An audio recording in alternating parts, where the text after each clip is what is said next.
Can you guys hear me? Yes, they can hear you.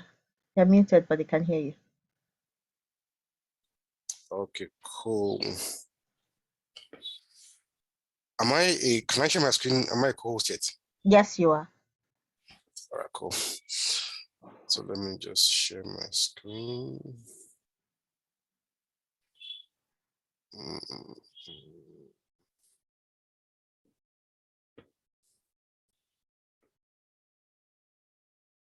Oopsie. Okay. Can everyone see my screen? Yes, we can. Okay, it's only Excellence talking. I'd like other people to either type in the box or this is because it's Zoom. If I want to be sure I'm not talking to myself alone. Other participants, can you say hello, hi, how are you doing? Type something. So I'm sure.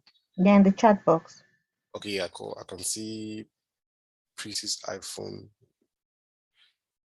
Okay, I can see, yeah, Amos, I can see. Okay, great, cool stuff. It's great. Watch out. Okay, cool, excellent. Okay, cool. Okay, so thank you guys for having me. I mean, it's a pleasure here. I feel very honored to be able to talk and share what I know about CV writing and resume writing with everyone. I met Excellence a few months ago, and she's been absolutely awesome. First of all, as a human being, and as a professional. So, thank you for the honor again. I don't take it for granted. Okay, so for the topic of the day, writing a winning resume. First of all, do we all is there a difference between a CV and a resume? What do we think? We can talk. I mean, we can type. I like my classes to be interactive. That's the only way we can learn. Okay, someone is sharing saying yes, there is. Okay, excellent. Okay, I like that. Yes, you are absolutely right. Yes. Okay, great. So, okay, that makes sense. So I'm in the right place then. Because I think it's a lot of times, and it's not our fault. I think it's the HR people when they roll out ads for job roles, the way they always use the word CV and resume, and they're not the same thing. There is a big difference. And from what we see on our slides, again, can we see the slides? I didn't want to see the slides.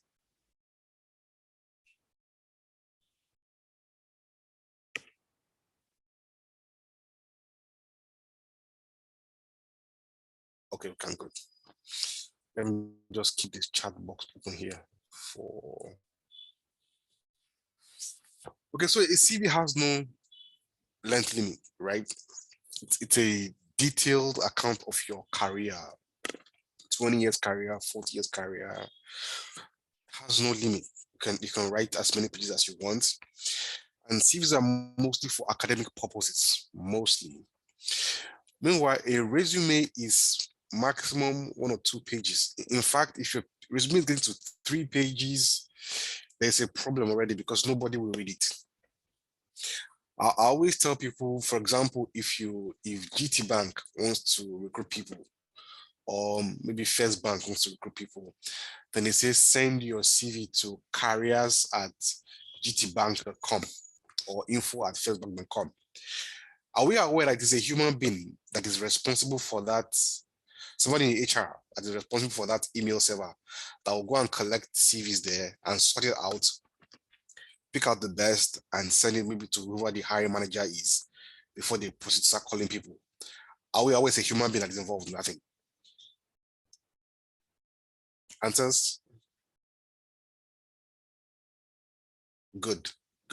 So, for example, say GTB opens a roll up and say 100,000 people applies for the role, 100K people, and they keep it open for maybe say 2 weeks, that's 14 days. Then they say a human being like you and I should be one responsible for sorting it. How many minutes do you think that human being will spend on one CV? Chat box. Just chat, or you want to talk. Let me hear you. I'm trying to break out something here. How many minutes do you think that human being from HR will spend looking at one CV, knowing fully well he has 100,000 CVs to pass through? Any answers? 10 seconds. Oh, I must say 10 minutes max. You are generous, Sharon. You are too generous. Well, Amaka says 10 seconds. Yes, it's more like, actually, it's about 6 seconds. 6 seconds. So when you have a very long resume, it does not help you in any way at all, because the recruiter just wants to see some bullet points, some action words in the first pages, if decide if your CV is worth it or not. So resume should be, for most of my applications, I try to make it one page. Worst case, push comes to shove, 2 pages. And now your resume should include only those details about your work experience and skills that are relevant to the job opening. I always say it like this: a resume is your marketing tool to the employer. It's like your, what's it called? What's the word now? You're writing you're trying to post an employer. Let me use that language. Quote unquote. Your resume is your love letter. Yes, that's a better one, to the employer.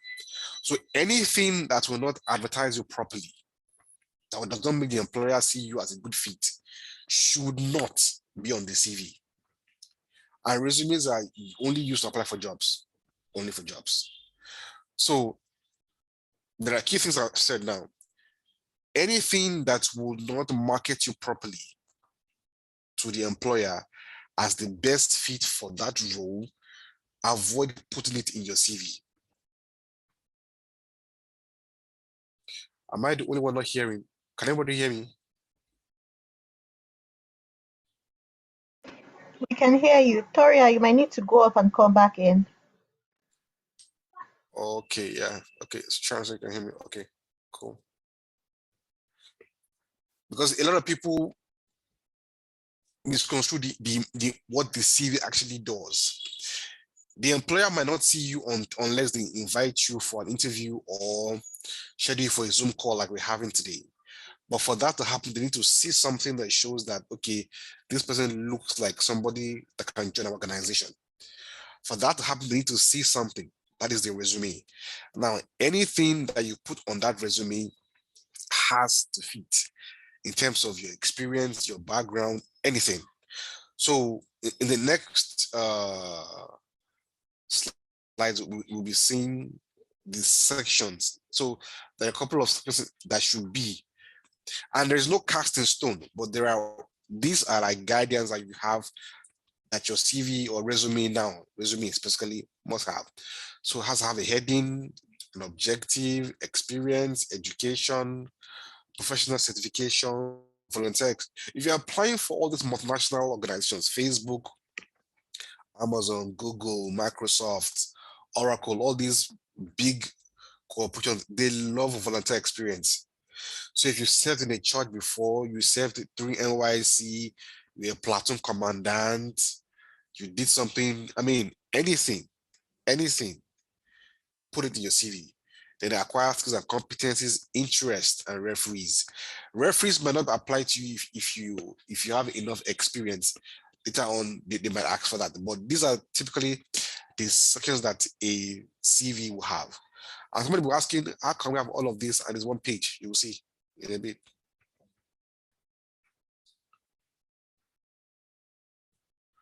Okay, so the heading now. So what I try to do is I try to do a wrong way to do each of these sections. I try to do a wrong way and I try to do a right way. So it to be real, to be more practical for all of us to see. And it's something you can, everybody who is on this class today can, after this class, go and redesign their CVs. Okay, is it Price's iPhone? Or how do I pronounce your name? I have a question.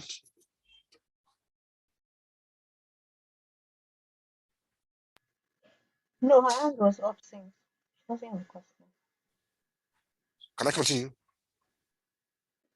No, she doesn't have a question. Her hand Oh, was okay, all up. right, cool. Got them to contribute. She wanted to contribute. Yeah, at the initial start when you started, that was when she put up her hand to signify she could hear you. Oh, okay, all right, cool. So I can go on.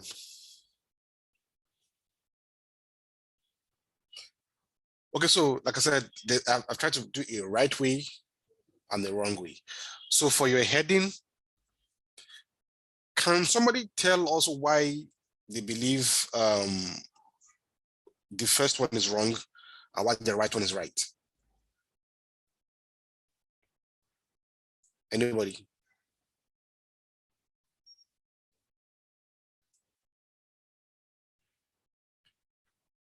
Anybody?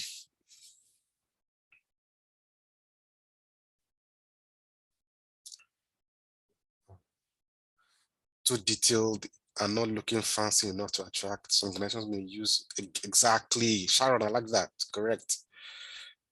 Remember I said earlier that anything, because the first is relevant details, Jamal, correct, absolutely. Nunan, yeah, too much information, correct. You're right. All of you are absolutely correct. One thing we have to, too much irrelevant details, correct. If we forget anything, please don't forget this thing.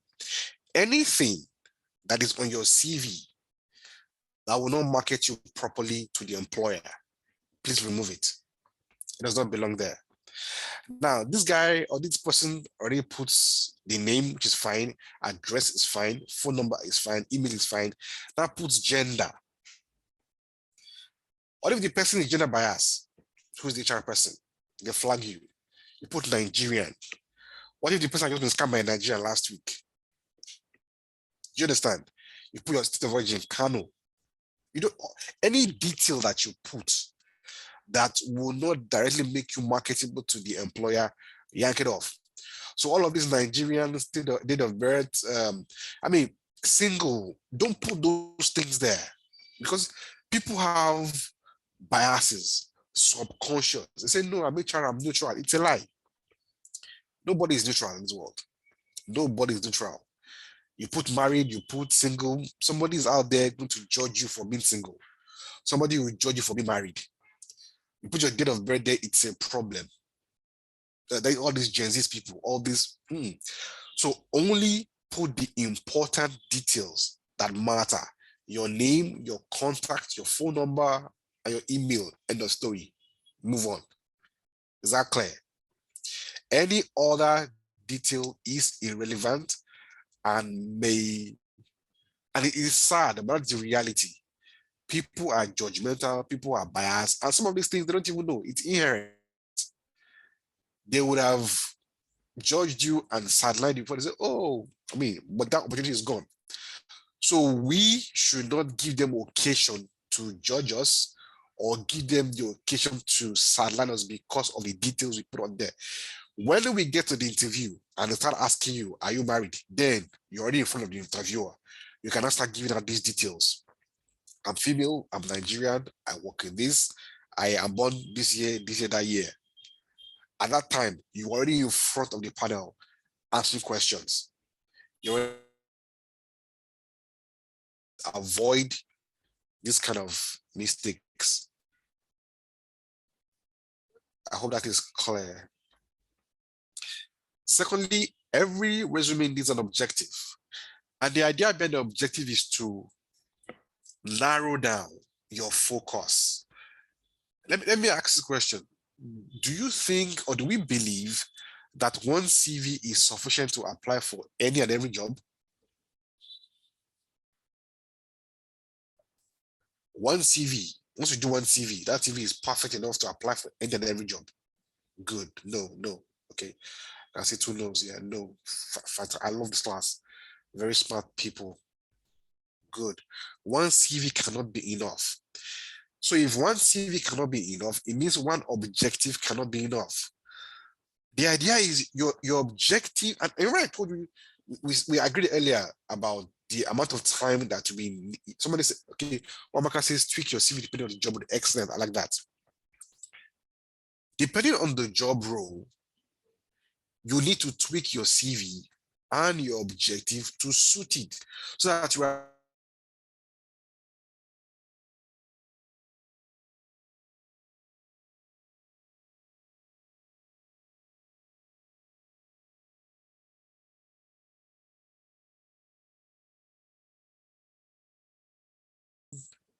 detailed oriented, an organized professional, creative mindset, strong this management skill. Nobody will read this. I can guarantee you. Nobody will read this. They don't have that kind of time. But they say translate research data into academic insights to drive significant. They know what you're about. Research, strategy, straight. Instead of them trying to read the 3 sentences just to understand where you're at, they will immediately sideline you. And these are simple things that a lot of people do not understand or take for granted. And you wonder why people apply for a couple of jobs, and most of the time you just get rejection letters, automated rejection letters, because people can't. And one thing I've also realized in my career is that it is not the best candidates or the most qualified that get the job. Do we agree? It is the most packaged candidate who packages himself the way the employer wants to see them that gets the job. And it starts from your resume, the way you arrange it. There are many jobs that people, if I know somebody who got an HR job a few months ago, very amazing, a top HR role in a big HR firm in this country, in Lagos State actually. And after the person got the job, the person was reaching out to a friend of mine functions in that organization. So I was like asking, how did you manage to scale 4 or 5 sets of interviews and got the job? And you did not know some of these HR roles. It's packaging. And there will be people who actually know this HR thing, who have all the certifications, who have done the masters, but because the way they are poorly packaged from the get-go, they don't even get called. And you say there's no job in Nigeria, this, that, which is really wrong. So how you package yourself, your skills, your education matters a lot. And that's why we're having this class, to change our mindset and our orientation. It is important we do that so that when we apply for the next job, and I hope by tonight, everyone should go back home and sit down and rewrite their CVs based on, and you see that by the time you send this kind of things out, it will get more out there compared to the ones we had initially. So after, see the line of thought, your heading, which is your name, your address, then your objective, now your work experience. Now your work experience and your education, I will explain 2 things in. If you're a fresh graduate, you don't have any work experience, and you made a first class, that kind of thing, put your education before your work experience, because now you have something really big to show, right? But if you're an experienced person, you've done a lot of job before, you have 2, 3, 4 years experience, put that experience before the education, because that will sell you better. You understand the logic? Depending on the stage you are at your career, that will determine what should come first. Because again, 6 seconds. So you're applying for a job, you're 10 years in experience. What's the point of putting you lag before? It makes no sense. Do you understand? So for this purpose, let's assume experience comes first. Now you can see the right, I'm back to one right, back to one wrong again. Can we spot the difference between the two? Why do you think one is back to wrong? Why is the other one back to right?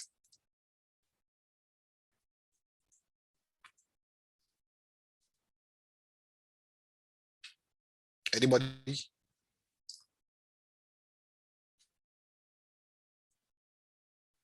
No space, too much details. Yeah, too much details. Yeah.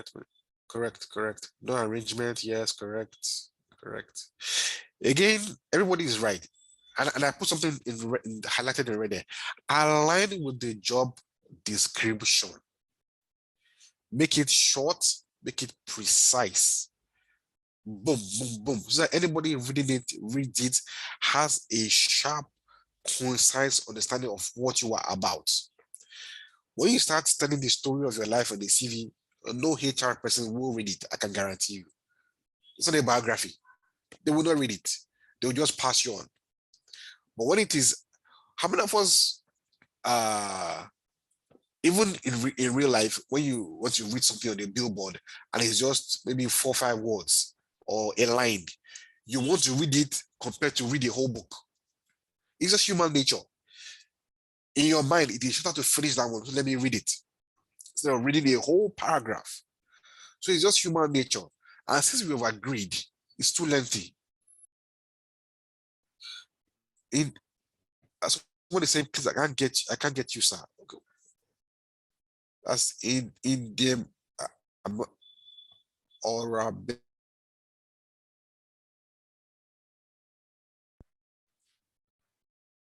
yes, skip the details, just put the action words, what you did. Make sure it's one line, please. Remember, I was saying that an ideal CV should be 1 page, a resume should be 1 page. So by the time we start writing all of this, it will start extending to 3, 4, 5 pages, and the value is already gone. So make it action. If you did something that shows improvement in terms of percentages, in terms of numbers, put it there. If you sold something, put the value of what you sold there. But make sure it's something that catches the eye of the recruiter within 6 seconds. That has to be your mindset. Whoever is seeing my CV has less than 10 seconds to skim this CV. So what can I put in it that will make the person attracted to me on the spot and call me? Exactly. Measurable achievements. Not story. They will not read it. It won't get you anywhere. It's a blunder people have making in the past and people keep making, and it's just because we've not been taught. Nobody even teaches these things in schools. Nobody teaches these things. People come out of schools and 3, 4 years, the same era, they don't get called and they're wondering what is going on, you know? Because again, there are fundamentals we have to settle in our mindset. It is a human being looking at your CVs. That human being has 24 hours to live his life, right? That human being has emotions. That human being has biases. The same way you have biases. So when you are packaging that CV, have that mindset. Okay, Siacha is saying, I have a question about education. What if someone is still undergraduate with no work experience, but various volunteer experiences? Yes, if you have volunteer experiences, put it there. Remember, again, I said earlier, anything that will market you appropriately, it's what you should put on your CV. You find that you are educated. For example, let me give you a good example. Maybe GTB is asking for, they want to recruit bankers, and you studied maybe animal husbandry in school. How does that help you? Sincerely, realistically, it doesn't tie. So the education is not like a how do I say it? It doesn't always give an advantage. So volunteer experience, yes, if you have, use it. Whatever it is that you have that gives you that marketing advantage. What if the volunteer experiences are not related to the job you're applying for? Worst case scenario, if at all the experiences, but again, the thing is, why are you now looking for jobs that you don't have any experiences that match? That's number one. But let's even leave that. But even if there are jobs you believe you're qualified for and there are no experiences at all, worst case, put the experiences that you have. Put the experience that you have, and hopefully if you're called for interview, you can display enthusiasm enough for them to give you a shot at the job. What if one doesn't have any experience outside? You must have something in life. You must have education experience. You must have something. You can't just, please, my record, I can't get anything. Wow. Someone might want to change career. Yeah, if you want to change career, you show them in the previous career what you have done well. That's what I'm saying on your key achievements. You see, key achievements, key achievements. So this tells them what you did in the former life. And if you're given the shot, what you can do in this new life. Now, I mean, what if someone doesn't have any work experience? Then you have education, right? Because if you don't have any experience, I was there to one point, no experience, first grad from school. But I was lucky I did, unless you're not an engineering student or a medical science student. If an engineering student has some IT experience, that's true. Uh, Even at that, you went for NYSA, right? You must have done something in the 1 year. So if an engineering student, at least after you graduate, you have like 2 years experience. If you're a lawyer, if you are a doctor, a dentist, you do what they call that thing after they graduate from school, housemanship. That's experience that you can put on your CV. Toria, are we clear? Unless you work in the, unless you read the social sciences and all those economics, sociology, all those courses that they don't allow to go for internships. Unless it's those kind of areas that you studied, if it's engineering you did, you must have some experience during your internships or even after your NYSC. What about no work experience and still? What about no work experience and still an undergraduate? This one is tough because you must have something to show to the employer that if they recruit you. But do you have a deal? Who asked that question? Let me ask. Who asked that question? Hold on. I think Victoria. So many questions coming in.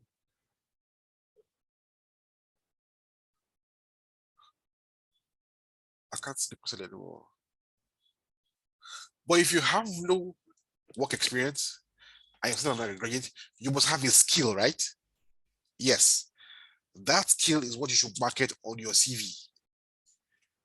There is no free lunch anywhere, my people. Let's get that straight. No employer will give you something for nothing. It will not happen. So you must have something on that CV that will make you attractive to the employer. An experience, an education, a skill, a volunteer experience, something must be there that shows that, please call me. What if the skill you have doesn't match the job you are applying for? That's problematic. Then you must apply. The best thing to do is to apply for job roles that you have skills for, because it's a very, very competitive market out there. Trust me. I don't want to sound overtly straight, but the job market out there, it is competitive. In fact, we live in an era of globalization now where GT Bank opens up a role and somebody in Kenya can apply for it. Somebody in Ghana can apply for it. Somebody in Tanzania can apply for it. Today as we speak. Globalcom is one of these telcos in Nigeria here, and they have a new mobile money department. 70 to 80% of the guys in that place are from Kenya, Cote d'Ivoire, and Tanzania. Do you guys hear me? 70 to 80% of the guys in that place are from Kenya, Cote d'Ivoire, and Tanzania, not Nigerians. Why? Because those are the ones that have the skills for that mobile money that they need. So it is not negotiable that you must have skill. So if they bring out, if there's a role that you think you like, and the way the world is now, it is easy to learn a new skill on YouTube, on Coursera. That's why we're on this platform anyways, to learn a skill. Within 3 months, you learn a skill and you can start applying. If you apply for a job that you have a skill for, even if they call you for the interview, you will not do very well. So embellish your skills. Uh, if I help my brother sell Okrika, it means I've worked as a salesperson. and have experience getting 100%. It's how you package it. That's what I'm saying. In my early opened a shop and we're selling stuff, groceries, rice, beans, gari, all of those things, palm oil, and I was running the shop. After I graduated, that experience was one of the things I put in my CV as chief marketing officer, running so and so. And when they call me, I would tell them what I did and how much I sold. And how much I remember I told my mom then, because my mom's a very conservative person, very conservative. I said, Mommy, let's start opening our shops. Because there was a Christmas Eve, somebody came to ask for crates of drinks. And I went to the shop, I went to sell. On Christmas morning in the church, they kept meeting again. So I started opening the store on Christmas Day and New Year Day, and those were our biggest sales days. I told that to interviewers and they were impressed. So it's how you package the information that you have. As I said earlier, packaging is very important. There are people who have done a lot of things, but they package very shallow, in a very shabby way, and it is the way you present yourself that people receive you. There's this thing they say, it is how you are dressed, you'll be addressed. Is that the way you are dressed is the way you'll be addressed. It's the way you package yourself, people will receive you. So if you have such experiences from your mom's shop, package it properly and write it there. I am from volunteer work experience and internships are so important. I got involved in some of this. I got my first opportunity. Yeah, true. Absolutely. Absolutely. So guys, let's not take it for granted at all. But one thing I also understand, like I said earlier, anything and everything that will market you properly should be on that CV. And when you get a chance to meet the recruiter interview, you can elaborate more. Most interviews are like 45 minutes, 1 hour. You have your time to do your elaborating and tell them what you did, how you did it, and how you did it. But before then, your CV has to be sharp and concise. Now, okay, I honestly have been looking for organizations to volunteer with. No, no, no, no, no, no, no, no, no. Terry, don't tell me that. Don't tell me that. Don't tell me that. Go to organizations, depending on the line of work you want to do. Depending on, I did a lot of volunteer efforts after I left school. Depending on the line you work would go to. One of the things I might do for you for these classes, I'll work with excellence and I'll do. There are like five, 6 or 7 industries in Nigeria: healthcare, manufacturing, oil and gas, banking and finance, telecoms, IT, like that. I'll create an Excel sheet of those industries and list the top 10 companies in those Excel sheets, right? If you go, if you go to um, 10 of those places and you say, I'm a fresh graduate, I want to work, volunteer experience, I will not get paid. There's no way you go to 20 of those places, you will have 10 calling for your support. And if they absorb you and you do good work, they will give you a contract within 3 months. It's what I've done before. So yeah. So I will work with excellence. I'll create that for the extension. I'll create it, banking and finance, oil and gas, like that. I'll put at least 10 companies in each, which means you have at least 70 companies. Go to each of those companies. It will cost you time. It will cost you money to visit them. I want to do this. I have this experience. I have this. I don't want money.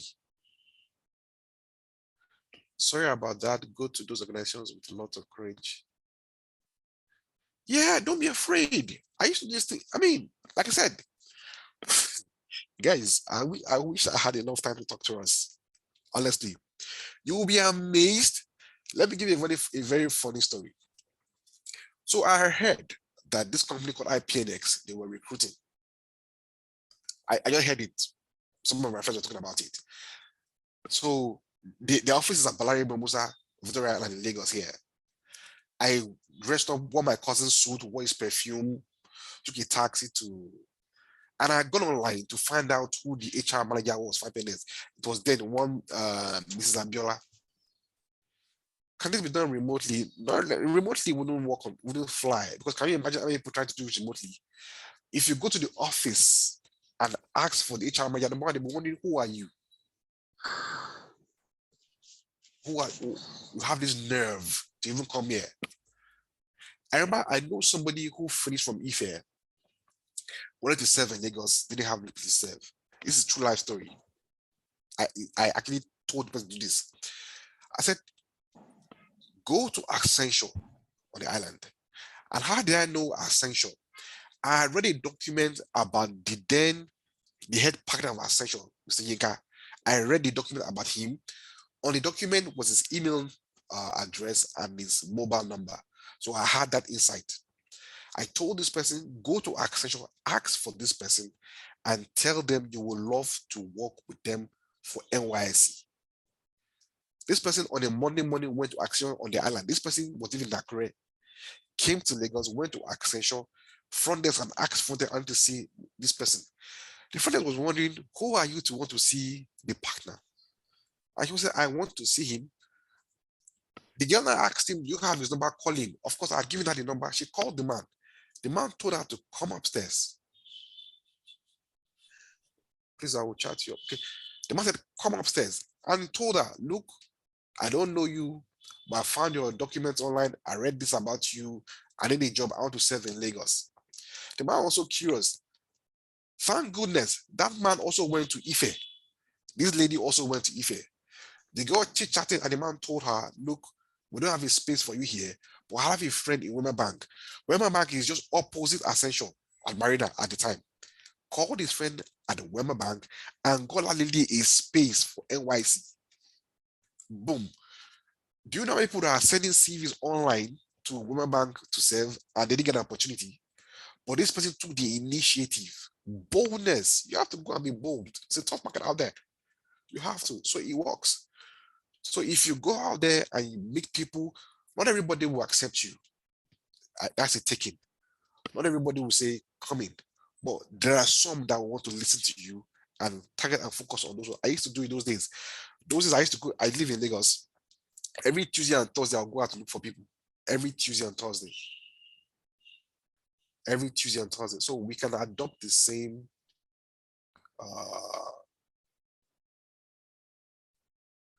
the same tactics. Okay, so for education, again, I've marked one correctly, I've marked one wrong. Again, depending on when you are applying for this job role, if you're a fresh graduate, you can do what I marked X, list all these things. But again, if you're applying for a bank job and you're saying you're an engineering student, you're putting extra materials, all of these courses, how does it help you? No way, it doesn't help you. Anything that doesn't help you, put it on your CV. If you made a first class, please, in the name of God, put it. If you made a 2-1, please put it there. But if you made a 2-2 or a 3-1, please do not. It does not market you properly. Are we good on that? Apart from a first class and a second class upper, please avoid putting your grade on your resume. It automatically disqualifies you. People have biases. Guys, you need to understand this. People have strong biases. Somebody maybe made a 2-2 because maybe he made 3.48 by some error. Somebody made it 2-1, maybe 3.51, some stroke of luck. And they are judging you based on some 0.2 difference. Don't allow anybody judge you. So just anything that will not market you properly, remove it. Okay, then we'll go to interests. It's a very funny one here. I've seen CVs where, see the one I marked X for interest. I mean, eating, playing games, and sleeping. Even if that is what you do in real life, please do not put it on your CV in the name of God. Because this just shows you that you are an irresponsible person. Even if it's what you do, don't say, I'm trying to be real. Do not be real.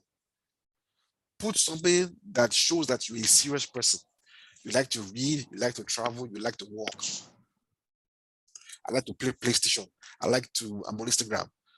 All of those things, they sound fast, they sound cool, but they don't help you. And referees will come depending on the level you are applying for.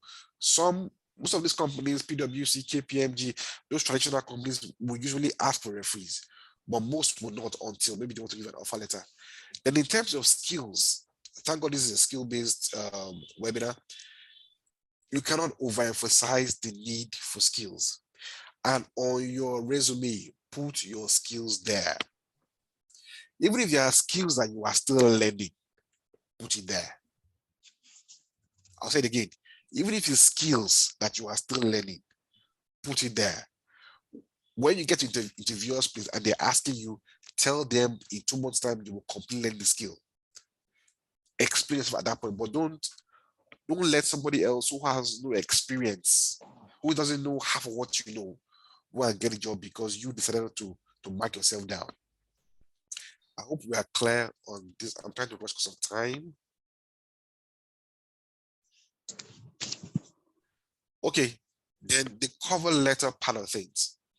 Now, this cover letter is very interesting because again, not every company, most multinationals will require a cover letter. Our local companies don't mind, just send a CV. But I just put this there like there are things that has to be on your cover letter. Cover letter has to be short and precise. Your name, your address, boom, boom, boom, has to be there.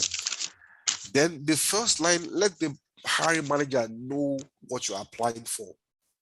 It's imperative because I'm sure if they don't roll out one job opportunity per time, maybe 2 or 3. So let them be specific.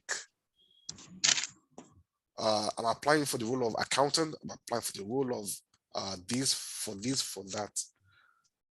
Hold on, I can see. I once went for an interview as a salesperson. A girl said her hobby is sleeping. She was sent out and told that she will come back. Yeah, for real. Please don't do it. Please. Yeah. Okay, so then the second paragraph, try and make it a maximum 4 paragraphs because if it's too long again, they won't read it. They don't have this kind of time. Mention. Somebody get a lot.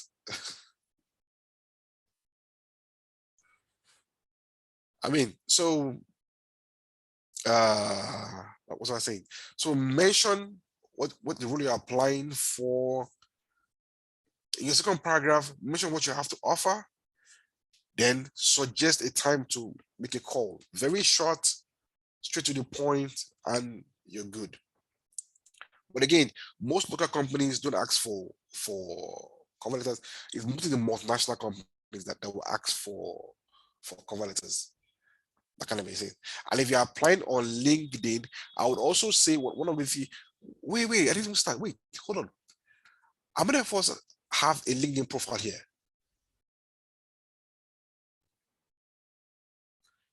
If you have a LinkedIn profile, just type yes. Oh, great. Okay, fantastic. I hope those profiles are up to date. I hope. I always tell people LinkedIn is the Facebook for professionals. I'll say it again. LinkedIn is the Facebook for professionals. So the same way we are on Facebook, adding people, connecting with people, folks on Facebook, is the same way we should be connecting with people on LinkedIn also, depending on the kind of job roles you're looking at. Looking at HR, I mean, my LinkedIn is I'm connected with any and everybody who can help my destiny. And you don't just connect with them haphazardly. You look at them, look at what they like, send a polite note to them, and they accept you. And from there, you begin to build a professional profile that makes you more attractive to recruiters across the world. Again, it's a global market now. There are jobs in America today that you can apply for. There are jobs in Ghana today that you can apply for. There are jobs in Israel that you can apply for. It's a global market. The internet has opened up everything for everybody these days. So we can't afford to be thinking local anymore in our mindset. I think we almost have 45. Oh, already have 47. 447. Thank you. Do we have questions? Contributions?